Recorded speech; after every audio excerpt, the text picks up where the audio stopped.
So the ninth largest country in the world with an enormous $2.3 trillion GDP has just attacked Bitcoin. And I find it really fascinating because another large G20 country in Europe has also implemented a similar attack recently in 2024. And when we have a look at the numbers, we can see that this attack did not go well for Norway. We can see here that Norway wanted to increase taxes on the super wealthy by only 1.1%. And again, this is very similar to what the ninth largest country just did to Bitcoin. We're going to cover that in a moment. But let's have a look here. Norway increased taxes, expecting $146 million of yearly tax revenue. They said, okay, let's tax the millionaires and the billionaires. We're going to get an extra $146 million. But in practice, $54 billion left Norway. So again, I think what is happening in Norway today is going to happen in the ninth largest country. So before I reveal what this country has done, I want to actually take a peep at what Norway has done. Because not only did they have that tax blunder earlier in the year, but they also did this right here. We can see that Norway actually wanted to start shutting down and banning Bitcoin miners in the country. Now, this is fascinating because Norway has a ton of excess energy. But look what happened to energy prices. We can see very clearly here that energy prices increased by 20% right after the Norwegian residents were cheering the shutdown of noisy Bitcoin miners. Energy prices soared by 20%. Okay, so I want to first tell the story of what is happening in Norway, because the ninth largest country we're going to be revealing at the end of today's video, I think has a lot of similarities to what is happening in Norway today. Again, all of these over-indebted Western countries, they are making really, really silly decisions. Earlier in the week, we did a live stream looking at Germany, talking about how they've shut down all of their nuclear power plants and how they've essentially de-industrialized what used to be the powerhouse of Europe. The economic powerhouse used to be Germany. They used to make everything, not anymore.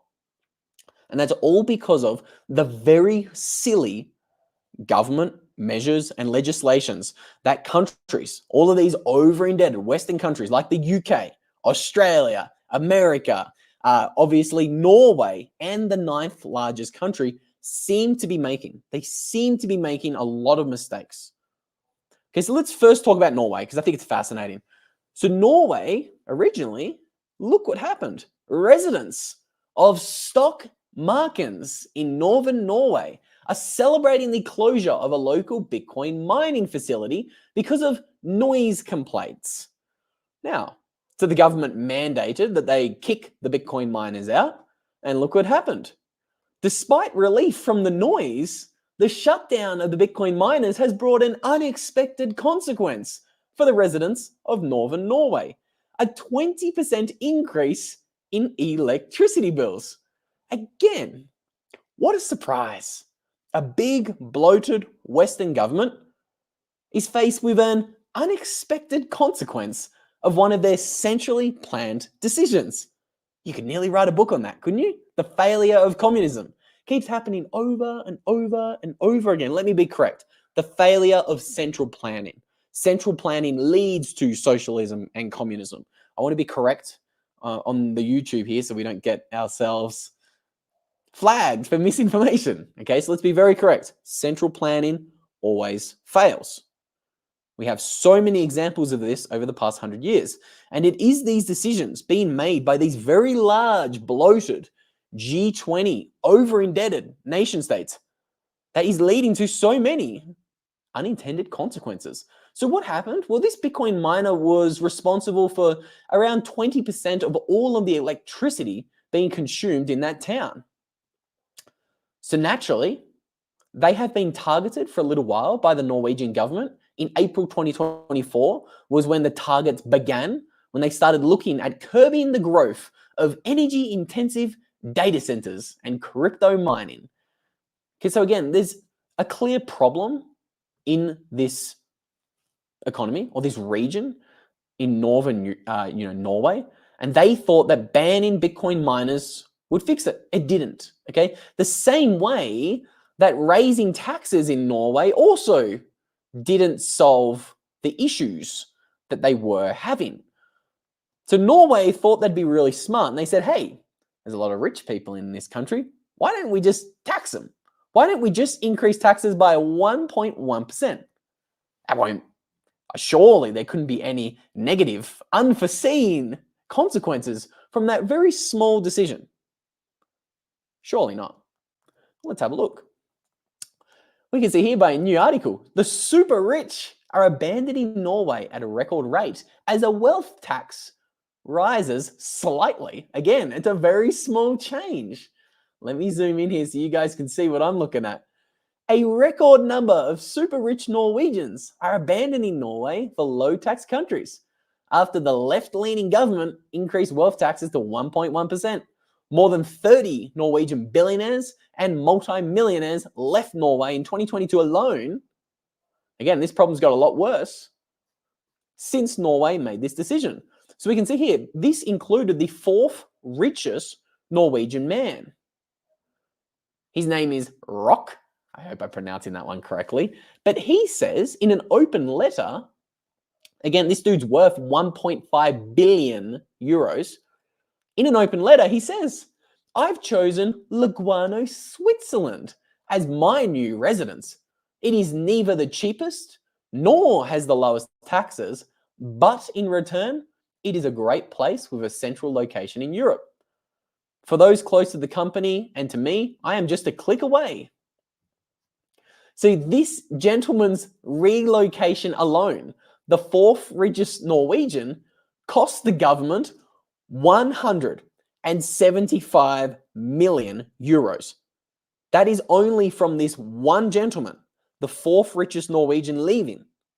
The Norwegian government said, okay, if we really start, calculating some numbers and crunching some maths, we believe we can bring in $146 million from this small, very small and insignificant raise in taxes of 1.1% on the super wealthy.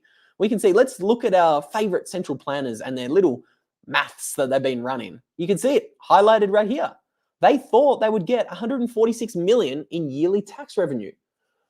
Well, them making this decision, causing just one individual to leave that country, has lost them $170 million. Again, this always happens, okay? Central planning cannot account for complex systems. An economy is a complex system. Individuals like you and I, we are not little data points in a spreadsheet, okay? Human action. We will change our minds and we will make a decision based upon what is actually good to us. So again, this is what central planning always fails to remember. They can never account for the fact that we are simply not numbers on a spreadsheet. And I think the most shocking part of the maths right here is the government was out by, let me make sure I'm correct here, they were out by a factor of 500. Let me break down the maths there. So they thought they would get 146 million in revenue, but have a look at how much they lost. 54 billion. They were out by a multitude. They were out by many orders of magnitude in their projections. Okay? And like the fourth richest man of Norway said, hey, the world's different. The world's digital. I could simply move to Lugano and I'm still a mouse click away from reaching my entire team. I can work anywhere around the world. I can get up and move. And these policies that might have worked 10 or 20 years ago, that Norway is trying to implement today, and the 9th largest country today is trying to implement, they might have worked 10 or 20 years ago. But this is the other thing about central planning. It rarely keeps up with the changes that we are seeing in technology. Very rarely keeps up. And this is what's different. All of a sudden, raising taxes on the super wealthy by 1.1%, you probably could have gotten away with that if you were a bloated nation state 20 years ago, because it was very difficult to live remotely, work remotely. Incredibly difficult to uproot your entire life and go somewhere else. Not anymore. We know that the number of digital nomads has grown from around 4.8 million in 2018, only 6 years ago, to today being there's 35 million digital nomads. Think about that for a minute. It took 18 years between the year 2000 to the year 2018 for 4.8 million digital nomads in total to leave their Western countries. If you run the numbers, it's not many per year. If you average it out, quick maths. Let's do some quick maths. I can't do it. I haven't eaten breakfast today. It's a bit late. But quick maths says there's only really 100,000 or a couple of 100,000 digital nomads each year on average were leaving their home countries between the year 2000 and 2018. Since then, you've seen that number rise from 4.8 million to 35 million. You're growing by more than that 4.8 or 5 million digital nomads every single year. The numbers don't lie. People are leaving their Western countries because they're absolutely sick of really, really, really stupid decisions and implementations of policies like this. Wealthy Norwegians flee to Switzerland to evade high wealth taxes with their bankers following. Everybody's leaving. Literally everybody is leaving. And let me tell you, everybody is about to leave the 9th largest country in the world who has just attacked Bitcoin. And they've attacked Bitcoin at let's say a really, really interesting time as well, because this country is in the news a lot, okay? They're in the news a lot for a lot of the policies that they seem to be making. And let me tell you, a lot of the policies this country does make are actually like more aligned with reality than most other Western nation states, okay, which is really strange. Sorry, I got distracted by the comments. So let's reveal what's happened. Of course, we are talking about Italy increasing their Bitcoin tax rate from, you guys can see it, well, they've increased it to 42%. I believe it was in the mid-20s before this. So Italy has nearly doubled its tax rates on Bitcoin.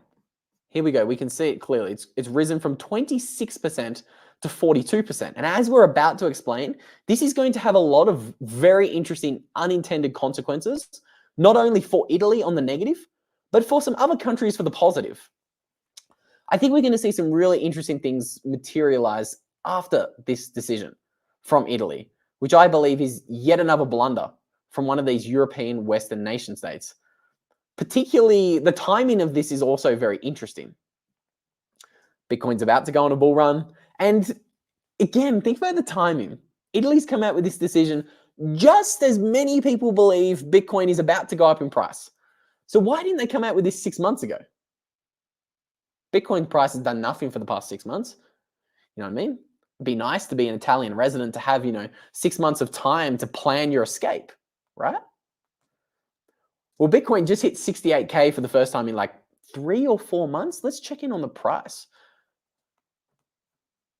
And we'll see where the price of Bitcoin is. We can see right now, have a look at that. It looks as if it's breaking out of this consolidation period. Again, we have no strong opinions on short-term price, but Bitcoin right now is at its highest price since July. And if it closes the week here, this will be the highest weekly close since June. So June, July, August, September, October, 5 months, 150 days. Bitcoin just hit its highest price in 150 days, and Italy comes out with that very interesting announcement. Now, again, a lot of people think the price of Bitcoin is going to perform pretty well in the next 3 months.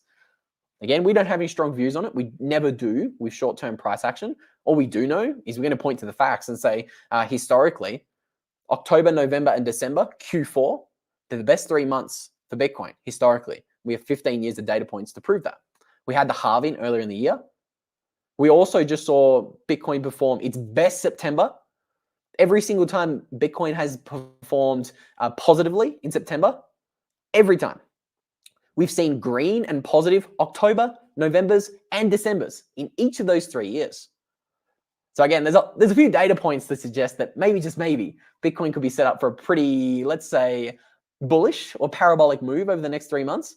And I just find it fascinating that Italy comes out with this announcement today or yesterday. They're giving their citizens literally zero time to escape. The next leg of the bull run looks like it just started. And Italy comes out with what I think is just a really brain dead decision.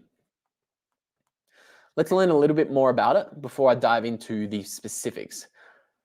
The unprecedented hike announced by Deputy Minister of Economy and Finance during this 2025 budget law on Wednesday is already sending shockwaves through the crypto community.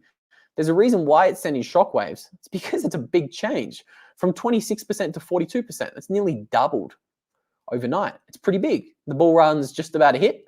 And all of a sudden, I think the timing of this is really coincidental, really interesting. We can see this has been one of the longest sideways periods that we've seen for Bitcoin. We tweeted this out on October 11th when Bitcoin was in the low 60,000s. And we said, if there won't be a bull market within 14 days, according to CryptoQuant, this will be the longest sideways period ever for a Bitcoin halving year. Again, just showing you guys the data. We're not making predictions. But historically, when the sentiment is on one side of the boat, expect the other. A week ago, or when Bitcoin was at $58,000, everybody was like, I'm so over Bitcoin. So boring. It's done nothing for 8 months. Get me out of this thing. I want to sell it. And we just ripped from 58K to 68K in a week. Surprising many people. Okay, but it shouldn't be a surprise. People want financial sovereignty. People want to opt out.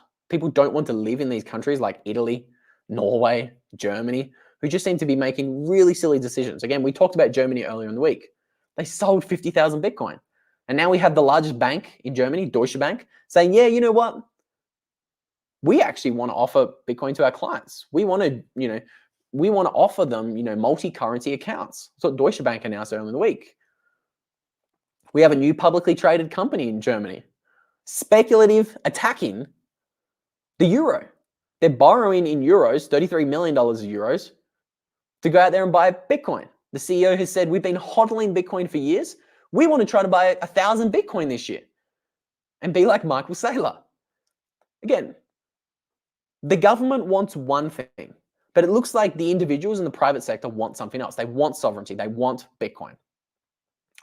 Before I talk more about Italy, I want to talk more about Bitcoin, okay? If you are looking for somewhere that you can buy Bitcoin, sell Bitcoin, potentially even borrow against your Bitcoin in the future, we always remind you guys of everything that Rhino Bitcoin is doing. They are the all-in-one Bitcoin super application. As you can see, they've got a super slick user interface. They make Bitcoin easy. They make Bitcoin accessible to everyone. And as you can see, that's really, really, really, really easy to use. I love the user interface. Okay, so if you are wanting a little bit more financial sovereignty, or if you do want to simply just learn a little bit more about Bitcoin, Rhino could be a great beginner-friendly starter application for you to use. Okay, again, I would not blame you if you're slowly becoming interested in Bitcoin today. There's probably a lot of people watching this who might not own any Bitcoin. But watching the policies of what our Western countries are doing, I'm sure it's going to at least make you a little bit more Bitcoin curious. I mean, just the fact that our governments really think they can make these small, minor tweaks, like increasing the tax rate by 1.1%, and they just think they can, they own the economy. And you can see very clearly that it's not working for them. Again, I think you need to start looking at, storing your wealth in a system that can't be controlled by people who don't know what they're doing. Cause in the chat, we have some boots on the ground information. My wife is Italian. I know very well the situation in Italy. Italians have seen the writing on the wall for a little while now. I'm good friends with a couple of gentlemen from El Salvador. They live in El Salvador now, I believe, both Italian.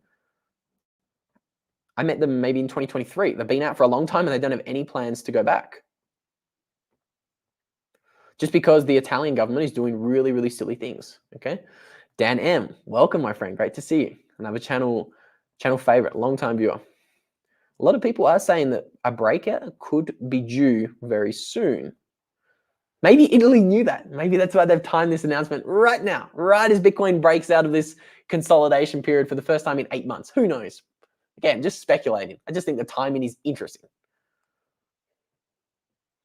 McLovin says Lukey's like fine wine. He's worth the wait. Thank you so much, McLovin. Really appreciate the kind comments. I apologize if I was a little bit late getting this live stream ready.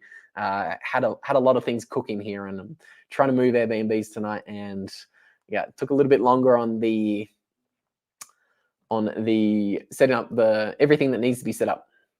Welcome to the new subscribers. We welcome you. It's 1,279, 1,280 of you guys tuning in. Thank you if you are tuning in. It's a little bit late over here. It's Friday. It's 7 p.m. where I am. I don't know if you can tell, but it's a bit dark in the background here. Be fascinated how many of you guys are tuning in from Europe or America. Probably a little bit more friendly time for Europe right now. The only thing that's not friendly for Europe right now is these really damaging decisions that keep getting implemented across many European countries, okay? Germany, Italy, Norway. Why are they doing this? I don't know. But I think we're seeing a little bit of let's call it a bifurcation. We're seeing these really silly decisions being pushed by, let's say, the government. But the private sector is kind of doing its own thing. The private sector is kind of like, yeah, you know what, I might do my own thing. We can see here that the central banks of Norway and Switzerland have actually disclosed massive MicroStrategy Bitcoin holdings, which is really interesting. But at the government level, they're trying to ban Bitcoin mining, kick Bitcoin miners out of the country. They're not being welcome into Bitcoin. I find that really interesting. I think that's something we want to keep our eye on. It's 8 p.m. in Florida. Our favorite Peruvian Bitcoin is in the chat. Welcome, my friend. I remember you from the other stream. So guys, with all that said, I'm going to try to keep this one brief and short. If you enjoyed this video about these European central banks making some, let's say, negative decisions against Bitcoin, you are going to like the other video that we did, diving into looking at why we're seeing central banks and sovereign wealth funds all of a sudden slowly but quietly accumulate MicroStrategy. A little bit after this live stream is finished, I'm going to put a link to that video up on screen somewhere around there.